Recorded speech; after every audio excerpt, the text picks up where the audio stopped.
বিগত 50-60 বছর ধরে এখানে এলাকার লোকজন বসবাস করছে। এখানে এমন দুরবস্থা রাস্তাঘাট যে এখানে যদি কোনো বাড়িতে আগুনও লাগে, যে ফায়ার সার্ভিস যে আইসা ওইখানে যাতে যাতে সেই এলাকা পুরো সাফ হয়ে যাবে। তার যে অবস্থা আপনারা দেখছেন, এখানে দীর্ঘদিন উন্নয়নের কোনো ছোঁয়া লাগেনি। তাই এলাকাবাসীর দাবি এই রাস্তাটা দ্রুত পাকাকরণের জন্য আমরা বিশেষভাবে অনুরোধ করছি। এখানে খুবই বেহাল দশা, এখানে এক হাঁটু করে কাদো, সাধারণ চলাচলের বিঘ্ন ঘটে। যে অবস্থা, সেখানে চেয়ারম্যান মেম্বাররা ভোটের আগে আসে সেখানে অবস্থান করে বলে যে আমরা এটা রাস্তা করে দেবো, ওটা করে দেবো, সেটা করে দেবো। যখন নির্বাচন শেষ হয়ে যায় তখন তাদের আর কোনো খোঁজ থাকে না। এই বিয়াঘাট ইউনিয়নের চেয়ারম্যানের দায়িত্ব গোটা ইউনিয়নকে দেখাশোনা করা, কিন্তু তাদের কোনো পাত্তাই নাই।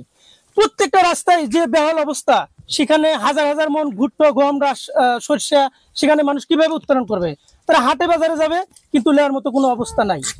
আপনারা সারা দুনিয়ার ভিতর দেখবেন যে এটা চলন বিলের একটা নাম আছে, সেখানে মানুষ হাজার হাজার মন সব সর্বোচ্চ আবাদ বসত হয় আমাদের এলাকাতে। কিন্তু মানুষের এমনই একটা দশা, সেখানে হাটে বাজারে যে নিয়ে যাবে তাদের মানে নেওয়ার মতো কোনো পরিবেশ হয় না। মাদাত করে যখন নিয়ে যেতে লাগে, পার করতে লাগে, আমি দেখছি কত পড়েও যায় কাদর ভিতরে, বুঝতে পারছেন?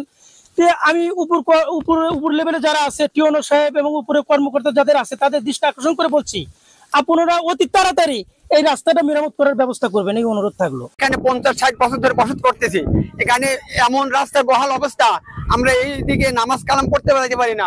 এবং একটা লোক যদি এখানে জানাজা মারা যায়, জানার তো ব্যবস্থায় মাঠে যাইতে হবে, সেভাবে মানে খাটনি লিয়া যাওয়ার মতো কোনো ব্যবস্থা নাই। আবার একটা রুগী হলে যে আমরা নিয়ে যাবো, কান্দে করে দাঁড়িয়ে নিতে হবে, তাও মানে কাঁচা নাই দিয়া এখান থেকে রাস্তা দিয়ে যাওয়া লাগবে সেই ওই হাসপাতালে বা ঈদ মাঠে। তাই আমরা খুব বেহাল অবস্থা আছি এখানে।